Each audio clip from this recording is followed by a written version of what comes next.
नील स्वरूप जारे जड़े थाई कल्पना नाश पसी जेने हालो सो तमे गोतता से पोतानी पासु पंड माथे पर खाव नहीं पावक वशो ते मुंबाने कहे काळू राम कोई सदगुरु मळे तो ओळखावे दाणे हे आमा निज नामनो દીવો મળે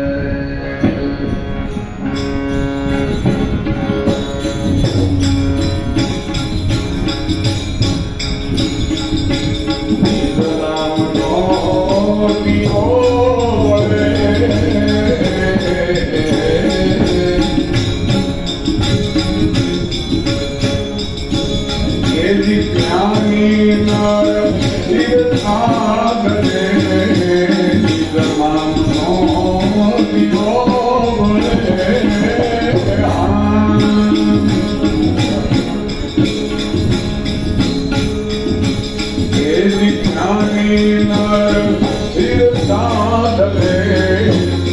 प्रकाश से विवेक जीवा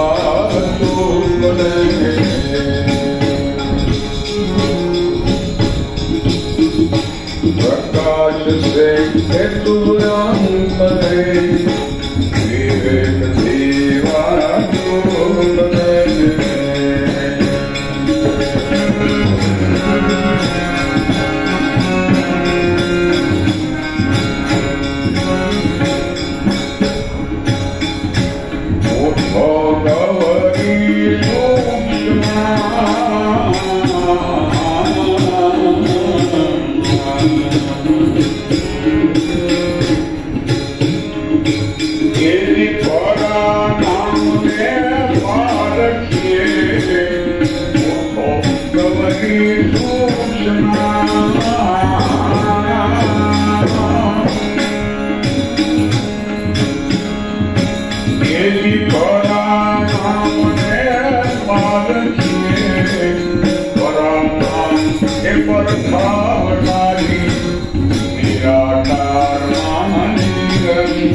प्रकाश से विवेक जीवा करे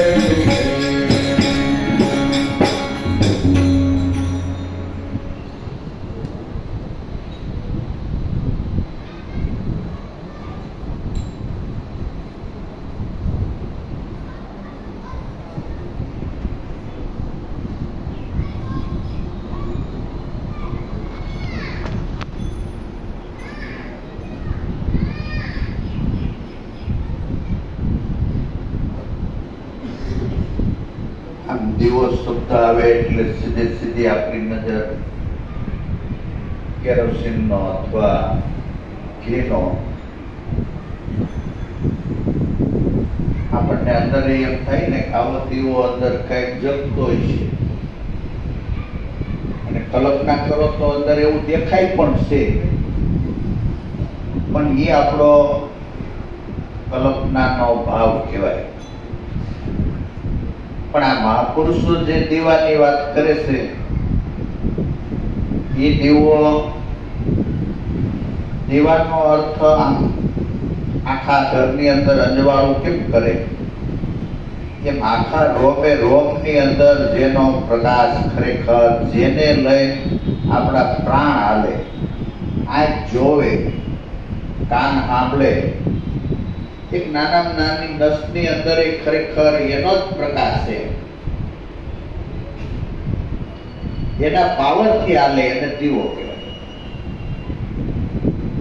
આપણે અંદર ગોતીએ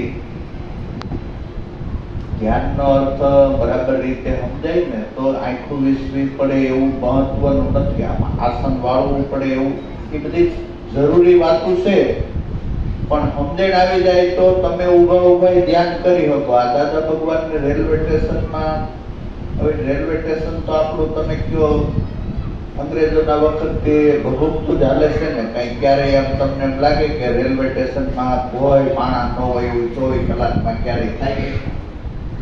એટલે આપણી પ્રજા એનો ઉપયોગ ઓછો કરે, હવે ધીરે ધીરે કરવા માંડી, પણ બીજા બધા તો કાયમ કરે જ છે. એ ન્યાય એને ધ્યાન લાગ્યું, લ્યો એ દાદા ભગવાન એટલે આમ હાથ રેખા હાથે આમ પાછા આપણને ઈશારો સમજાય કે આવડો અંદેજનો દાદો ભગવાન છે, આ નહીં. એ જ નામનો ખરેખર દીવો કરે છે. આ બહુ અઘરું નથી, પણ આપણે એને અઘરું આપણી બુદ્ધિથી કરી નાખ્યું. આત્મતત્વ પામવું એટલે ખરેખર માર્ગદર્શક સદગુરુ હોય તો આપણે રોટલી ઘડતા બેન દીકરીને જેમ આવડી જાય એમ જ આવડી જાય. પછી ખાલી આમ બેનું આમ હકાઈ જાય, રોટલી એની હાઈતે પતકી જાય. પછી ફૂલકા ફર્સ્ટ ક્લાસ. અમુક બહેનોને એમ આખી જિંદગી નહીં આવડે, ખાવ એટલે કાશી કાશી આવે. આપણને એમ થાય કે લોટ ખાઈ છીએ, કોક નીકળે એમ કોકને કદાચ માર્ગદર્શક હોય તો એ નો ઘડ પડે. બાકી અઘરો વિષય, આત્મજ્ઞાન અઘરો વિષય ક્યાં સુધી કે જ્યાં સુધી એવા સદગુરુ ન મળે ત્યાં. ભૂતના પ્રદેશમાં સૂર્યની વાત કોઈથી હોય નહીં, પણ સૂર્યના પ્રદેશના મહાપુરુષ મળે એટલે સૂર્ય જોવો કે સૂર્યની વાત એને હાવ કહેવી. આ ભમદરાની અંદર ઉકારામનું કાઢ આપણે મસ્તારામનું ભજન બોલ્યા હતા ને, એ ઉકારામે 15 વર્ષ સુધી ઘેરેથી ભાગીને ખરેખર જટાબટા નહીં, તમે જોવો તો ભગવાન જબર એ યાત્રાઓ કરી. મારું ભગવાન કઈ સપને આવ્યો નહીં, એને મારું ભગવાન જેવું છે તો ખરું. આ બધા એમનામ તો ન આટા મારતા હોય, પણ મને એ હરવાની હાથમાં એવી 15 વર્ષ સુધી ધગધગતો વૈરાગ રાખ્યો. નકર અમુક 8-10 દી થાય મુકાઈ જાય, 15 દી થાય. અમારા જુનાગઢમાં ભવાઈ આવ્યા પછી રાજા ભરતરીનું એવું પાત્ર જમાયું. ભવાઈ ઘોડા લઈને આવેલા, એ ઘોડા લઈને જેમ ગયા એમ એની વાહે 1 ને 2 ને 3 ને 4 ને 32 સાધુ થઈ ગયા. આવું પાત્ર જમાયું આમ મસ્ત એકાકાર. પછી એમાં 7-8 આપણી જેવા હતા, એ પાછલી બારીએથી વીએવા, થોડાક દી 8 દીએ 10 દીએ 15 દીએ વર્ગે, કોક 1.5 વર્ગે, પણ બાકીના તો એ તો આવ્યા જ નહીં. એ ભુકારામને ખરેખર એવો 15 વર્ષ જેવો ભજન સાંભળી ગયા. સોનમ સાહેબ સદગઢ બોલે દેખ તમાશા આતનમાં, એ જાન આલા જાહેર ખેલે અનસમજુ કો હે ભટકા. એને થઈ ગયું મારું વાતું આવડ્યા. આમ દમદાર વાત હોય. ધંધામાં જીત થયા હોય પછી એની પાસેથી સલાહ લ્યો ને તો થોડોક તમને આમ અહંકાર દેખાય, પણ એ અહંકાર ન હોય, એ એનું બળ હોય, આત્મબળ જેને કહેવાય. પણ આપણે નપાઈ થયા હોય ને એટલે આપણને અહંકાર, અભિમાન, પાર નહીં, એ એનું બળ હોય. ભાઈ આમ કરો એટલે આમ થાય, આમ કરો. એમાં તો પ્રારબ્ધ રહેલું છે, કદાચ કરીએ ઊંધે માથે તોય નોય થાય. હાલો, આમાં કઈ થોડું પ્રારબ્ધ રહેલું છે. એ ભજન સાંભળી ની કે આ માણસ છે કે હા સરનામું લઈને જોયું તો અહીંયા તો સુખરામ તો વ્હાઈટ કપડામાં, એને કે મારું આ ભેગ કે એમાં હોય, આ ભગવો ભેગ પહેરે આ બાબા સાધુઓને આપણે નમસ્કાર કરી કે એ ખરેખર પૂજવા લાયક છે. બ્રાહ્મણ સાધુ એનું આપણું અતિથિ ભવ અને બધા આપણે કેવા નિયમો બનાવ્યા, એમ આપણા ઋષિ મુનિઓએ સંસ્કૃતિ જાળવી રાખવા માટે આ તિલકો બનાવેલા છે, બધા એવા વેશ બનાવેલા. તો એમાં વ્હાઈટ કપડા એટલે સંસારથી ઉપરા, હજી સંન્યાસ આવ્યો નથી પણ સંસારથી ઉપરા થઈ ગયા. આપણે આમે નો પહેરી તો ભગવાન નથી આપણને કશું વ્હાઈટ આપી દેતા બધીએ કે હવે તું વ્હાઈટ નો પહેરી તો પણ હવે તારે ઉપરામ થઈ જા, તૈયારી કર. એમ સંન્યાસ અંદરથી આવે. પછી આપણે ભગવાન નો પહેરીએ ને, હાવ કાળો માણા હોય ને, હાવ કાળો અડદમાં નાખો તો એ દેખાય નહીં, પણ એને જો સંન્યાસ આવે ને તે પીળો થવા મળે. તમને આપણે પીઠી છોડીએ કેમ લગ્ન થાય પીળા થઈ જાય, એમ સંન્યાસ આવે ને એટલે મને તમને ઝબકવા, તમને ધોળો નહીં પીળો થવા મળે. તમને એમ થઈ જાય હા આને સંન્યાસ અંદરથી આવે બધું. પછી આ તો ઉપરથી આપણને ચિહ્નો બતાવ્યા. પણ ઉકારામે જોયું કે આ ખરેખર મારી સેવા લે નહીં, મારી સેવા કરે. આ તો મારે તો ભગવો માટે મોટો ટોપો. પણ સુખરામ ને બુદ્ધગીરી મારે મળી ગયા. દિવસથી દીવો થાય. તમે હાઈતે હાઈતે ગમે એટલી મહેનત કરો તો સંસારમાં કદાચ હાઈતે હાઈતે એવું જાણી જવા જેવું, ન જાણી જવા જેવું જાણી જાવ એવું બની શકે. બાકી આ ખેલ તો ગુરુથી સેજે સેજે અમારાથી થાય. અલાયક એ લાયક બની જાય. ખરેખર માર્ગદર્શક સદગુરુ આપણને ઠાકવા ન દે, ધીરજ આપે. મોટા મોટા ગમે એટલા જ્ઞાનીઓ હોય એને અનુભવની ભૂખ રહી.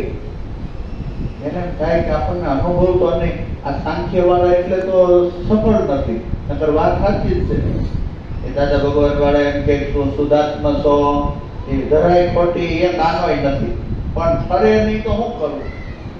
પ્રતિક્રમણ કરી નાખો તો બધા માફ કરી દેવાય. પણ હારું માફ થાય નહીં, કરવું કેમ? સેવા સાચી. ઘણા એમ કે નામ તું નથી, રૂપ તું નથી, ગુણ તું નથી, સોતું પદ તું બધાને જાણશો ઈ છો. વાત એમાં બિસ્કિટ સમજી લ્યો, સોનાનું બિસ્કિટમાં વેચવા જાવ તો વ્યક્તિ 1 ગ્રામ કપા હે એમ કહેવાય ને, આવી વાત છે. પણ આપણને દેહે નહીં એનું શું કરવું? સાંખ્ય યોગ છે, કઈ કરવાનું ન આવે, સીધું આમ ભડક ગઈને. પણ એમાં સાધકો માંથી 99 ને જાળમાં નાખો એટલે એને વેમ હોય, કાંઈક અનુભવ થવો જોઈએ, કાંઈક થવો જોઈએ, કાંઈક આપણને આવું એમ હું એમ કોઈને ખબર તો પડતી નથી, હું એમ એની મજા તો આવતી નથી. મને આવતી હોય એને દેખાય નહીં. હું દેહ નથી, દેહમાં રહેનાર છું એમ માનો એટલે તરત જ તમારે કોકે કીધું હોય કે તમારો છોકરો ચોથે માળેથી પીડ્યો છે, તમને ફડકો પડે. પછી કે તમારો નહીં 7 નંબર વાળાનો પીડ્યો છે એટલે વળી પાછો ફડકો ધીરે ધીરે બેસી જાય, એટલો ફેર પડી જાય. વાત સાચી છે. તો મહાપુરુષો કે શું કરવું? એમાં તો લાખો કરોડોમાં કોક જ હાલે. આ નિજ નામનો દીવો ભલે ને એ અંધવારે અગમને ખરેખર બતાવાય છે, ઓળખાય છે. હવે છે આપણને 10 ફૂટ ઠેકી નથી શકતા તે પાણો મૂકી દો, 10 નો ઠેકાય તો કાંઈ નહીં. હવે 5.5 તો ઠેકા હે ને, એટલું તો ઠેકાઈ જાય ને. તો આ નિજ નામનો દીવો બહુ મહાપુરુષોની કૃપાએ, ખરેખર બહુ પ્રાર્થનાએ આ સત્ય નામ પ્રગટ થયું. અને સત્ય નામની આ તો મોસમ છે, નકર કોઈ યુગની અંદર બહુ મહાપુરુષ રાજી થઈ જાય ને તઈને આ સત્ય નામ આપણને આપ્યા. નિજ નામનો દીવો બળે છે. અને એ અંધવા ગમે એવા અલાયક કે 5.5 ફૂટ તમે ન ઠેકી શકો, અને એમાં વાહે 7 ફૂટનો કાળોતરો થયો હોય, પછી તો તમારે કઈ જોવાનું આવે કે ભાઈ 200 જણા છે લગભગ, જે હાલી ન શકતા એ પેલા થકી જાય.